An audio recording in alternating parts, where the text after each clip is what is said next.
இது மகிமை நேரம். ஆண்டவராகிய இயேசு கிறிஸ்துவின் இனிதான நாமத்தினாலே உங்களுக்கு என் அன்பின் வாழ்த்துக்களை தெரிவித்துக் கொள்கிறேன். நம்ம கண்ணின் மணியை போல நம்மை பாதுகாத்து வருகிறார். வறண்ட நிலமாக இருந்த நம்மை செழிப்பாக மாற்றி கொண்டு வருகிறார். நமக்கு அருளிய வாக்கு தத்தங்களை ஆண்டவர் நிறைவேற்றி கொண்டு வருகிறார். நம்ம பெண்களை குறித்து நாம் பார்த்து கொண்டிருந்தோம். அபிகாயிலை குறித்து பார்த்தோம். சமாரியா ஸ்திரீ எப்படி சுவிசேஷம் சொன்னாங்க அப்படின்னு சொல்லிட்டு பார்த்தோம். லோவிசாளுடைய விசுவாசம் தீமத்தைக்குள்ள இருந்துச்சு அப்படின்னு சொல்லிட்டு பார்த்தோம். இன்றைய தினத்திலும் நம் தியானத்திற்கென்று எடுத்துக்கொண்ட வேத பகுதி ரூத். இந்த ரூத்ல 4 அதிகாரங்களையும் குறித்தும் நம்ம தியானிக்க போறோம். இதுல ரூத்துன்னு சொன்னாலே உங்க எல்லாருக்கும் ஞாபகத்துக்கு வர்றது நகோமி, எலிமெலேக்கு, அவங்க ஃபேமிலியா பஞ்சத்தின் காரணமாக மோவாப் தேசத்துக்கு போறாங்க. தன்னுடைய 2 குமாரர்கள் மக்லோன் கிளியோனோட அந்த இடத்துக்கு கடந்து போறாங்க. இப்போ கொஞ்ச நாள் ஆச்சு, அவங்க பஞ்சத்துக்காண்டி தான் நம்ம இங்கே வந்தோங்கிறத மறந்துட்டு தன்னுடைய பிள்ளைகள் திருமண வயது அடைஞ்ச உடனே மோவாப்பிய ஸ்திரீகளுக்குள்ளே அவங்க என்ன பண்ணிட்டாங்க, பெண் எடுத்துக்கொண்டார்கள். அவங்க தான் ஓர்பால், ரூத். இந்த மோவாப்பியர்கள் லோத்தின் சந்ததி, கர்த்தருக்கு மிகவும் அருவருப்பானவர்கள். என்ன, இவங்க இத்தனை தலைமுறை வரைக்கும் சர்ச் தேவாலயத்துக்குள்ள பிரவேசிக்க கூடாதுன்னு சொல்லிட்டு ஆண்டவரே ஒரு சாபம் சொல்லியிருப்பாங்க. என்ன, அப்படிப்பட்ட ஒரு சாபம் நிறைந்த அந்த சந்ததியில தான் இவங்க பெண் எடுத்துக்கொண்டாங்க. இப்போ கொஞ்ச நாள் ஆன உடனே கொஞ்ச நாள் நம்ம ஆண்டவரை விட்டு பின்வாங்கி போகும்போது செழிப்பா இருந்த மாதிரி தான் இருக்கும். அப்புறம் அப்படி என்ன ஆயிரும், ஆண்டவருடைய கரம் நம்ம விட்டு விலக விலக நமக்கு எல்லாமே இழந்துருவோம் நம்ம. சரியா, இந்த மாதிரி சிச்சுவேஷன்ல தான் இந்த நகோமி இருக்காங்க. தன்னுடைய கணவரை இழந்தாங்க, அப்புறம் 2 ஆண் பிள்ளைகளையும் இழந்து விட்டாங்க. இப்போ மீதம் இருக்குது அவங்க 2 மருமக்கள்மார்களும் இவங்கள மட்டும் இருக்கிறாங்க. இப்பந்தான் நகோமியோட கண் திறக்கப்படுது. ஆண்டவர் தன்னுடைய ஜனங்களின் கூக்குரலை கேட்டு பஞ்சத்திலிருந்து அவங்களை பாதுகாத்தாருன்னு சொல்லிட்டு கேட்ட உடனே இவங்க என்ன பண்றாங்க, நம்ம சொந்த தேசத்துக்கு திரும்பி போயிடணும் அப்படின்னு சொல்லிட்டு ஒரு முடிவோட இருக்காங்க. இப்போ இந்த மருமக்கள்மார்களும் நாங்களும் வருவோம் அப்படின்னு சொல்லிட்டு மாமி கூடயே வராங்கன்னு. இப்போ நகோமி சொல்றாங்க, எம்மா நான் மறுபடியும் ஒரு கல்யாணம் பண்ணி எனக்கு குழந்தைகள் பிறந்து அவங்க வளர்ந்ததுக்கு அப்புறம் உங்களுக்கு திருமணம் பண்ணி கொடுக்கறது ஒரு முடியாத காரியம். அதனால நீங்க உங்க தாய் தகப்பன்மார் இடத்துல நீங்க போங்க, அவங்க உங்களுக்கு ஏற்ற துணையை ஏற்படுத்தி தருவாங்கன்னு சொல்றாங்க. என்ன, இந்த விஷயம் கொஞ்சம் நல்லதா படுது. என்ன, யாருக்கு அப்படின்னா ஒருபாளுக்கு. அதனால ஒருபாள் மாமியை முத்தமிட்டுட்டு அவங்க டாடா பை பைன்னு போயிட்டாங்கன்னு. இப்ப இந்த ரூத் விடல.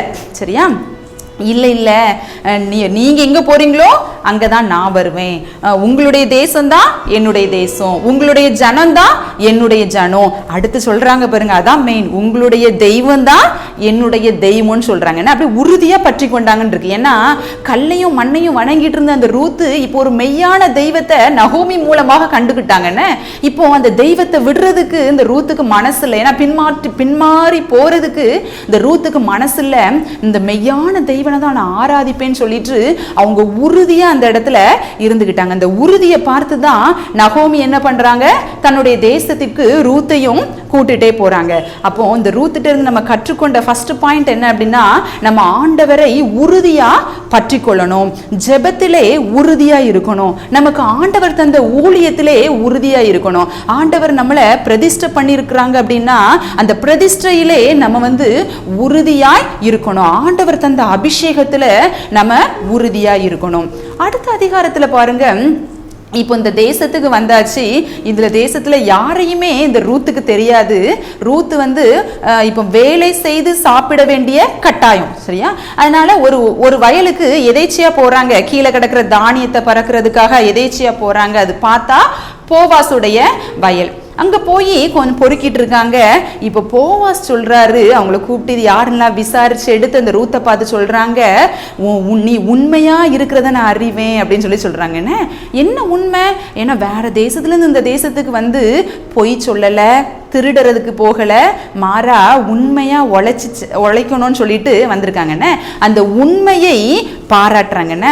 நம்ம கூட உண்மையா இருக்கணும். நம்ம செய்யற வேலையிலே நம்ம உண்மையா இருக்கணும். செய்யும் ஊழியத்திலே நம்ம உண்மையாக இருக்கணும். நம்ம திருச்சபையிலே நம்ம உண்மையாக இருக்கணும். நிறைய எஜமான்கள் தன்னுடைய வேலைக்காரர்களுக்கு ஏற்ற கூலியை கொடுப்பதில்லை. நம்ம அதுல ரொம்ப உண்மையா இருக்கணும். தன்னிடத்தில் பணி செய்கிற வேலைக்காரர்களுக்கு அவங்க கூலியை நம்ம அபகரிக்க கூடாதுன்னு. அவங்க 500 ரூபாய்க்கு வேலை பார்த்துருக்காங்கன்னா 500 ரூபாய் கொடுத்துடணும். அதை விட்டுட்டு 100 ரூபாய் மட்டும் கொடுக்குற எத்தனையோ கம்பெனிஸ்லாம் இருக்குதுன்னு. அப்படி இருக்கக்கூடாது. கர்த்தருடைய பிள்ளைகளாகிய நாம் உண்மையும் உத்தமமா இருக்கணும், உண்மையா இருக்கணும். அதே மாதிரி நிறைய வேலைக்காரர்கள் வாங்குற சம்பளத்துக்கு தகுந்த மாதிரி வேலை பார்க்கறது இல்ல. நிறைய இடத்துல பார்த்துருக்கேன், ஹை சேலரி வாங்குவாங்க, ஆனா அந்த வேலையை ஒழுங்கா செய்ய மாட்டாங்க. நம்ம ஆண்டவருடைய பிள்ளைகள் அப்படி இருக்கக்கூடாது, உண்மையா இருக்கணும். இந்த ரூத்தை போல நாம் உண்மையுள்ளவர்களாக இருக்க வேண்டும். அடுத்தது பாருங்க, இப்போ இந்த நகோமி சொல்றாங்க ரூத்தை கூப்பிட்டு, நீ போவாஸ் இடத்துல போ அப்படி, அப்புறம் ஒவ்வொன்றா சொல்றாங்க, நீ இப்படி இப்படி பண்ணணும் அப்படின்னு சொல்லிட்டு ஒவ்வொன்றா இன்ஸ்ட்ரக்ட் பண்றாங்க. இது எல்லாத்தையுமே இந்த ரூத்து ஒன்று விடாம அப்படி கீழ்ப்படிந்து செய்யறாங்கன்னு. இப்போ இதை பார்த்த போவாஸ் சொல்றாரு, உன்னுடைய முந்தின குணத்தை பார்க்கிலும் பிந்தின குணம் ரொம்ப சூப்பரா இருக்கு, நீ ரொம்ப உத்தமையா இருக்க அப்படின்னு சொல்லிட்டு சொல்றாரு. என்ன ரொம்ப புகழ்றாங்க. என்ன நம்மளுக்கு அப்போ ஆண்டவர் இடத்துல உத்தமம்னா என்னது? ஆண்டவரிடத்தில் கீழ்ப்படிவதுதான் உத்தமம். அவருடைய வார்த்தைக்கு நம்ம செவி கொடுக்கிறது தான் உத்தமம். நம்ம உத்தமியாய் உத்தமனாய் இருக்கணும்னு சொல்லிட்டு ஆண்டவர் ஆசைப்படுகிறார். அவருடைய வார்த்தைகளுக்கு நாம் கீழ்ப்படுகிறவர்களாக இருக்க வேண்டும். எப்படி ரூத் அவங்க மாமி நகோமி சொன்ன வார்த்தைகளுக்கெல்லாம் கீழ்ப்படிஞ்சு நடந்தாங்களோ, உத்தமியா இருந்தாங்களோ, அது போல நம்ம என்ன பண்ணணும்? ஆண்டவராய் இயேசு கிறிஸ்துவுக்கு நம்ம கீழ்ப்படிஞ்சு அவருடைய வார்த்தைகளுக்கு செவி கொடுத்து நம்ம உத்தமியாய் நம்ம நடக்கணும். நம்ம இப்போ இந்த ரூத் உறுதியாய் பற்றி கொண்டாங்க, உண்மையா இருந்தாங்க, உத்தமியா இருந்தாங்க. இந்த 3 செய்த ரூத்துக்கு ஆண்டவர் என்ன செஞ்சாரு? அதான் 4வது அதிகாரத்துல இருக்குது. ஆண்டவர் என்ன பண்றாரு அப்படின்னா, அவங்களுக்கு ஒரு திருமண வாழ்க்கையை ஏற்படுத்தி கொடுக்கிறார். வறண்ட நிலமாக இருந்த அந்த ரூத்துடைய வாழ்க்கையை செழிப்பாக மாற்றுகிறார். திருமண வாழ்க்கையும் கொடுத்து ஒரு குழந்தை செல்வத்தையும் கட்டளையிடுகிறார்.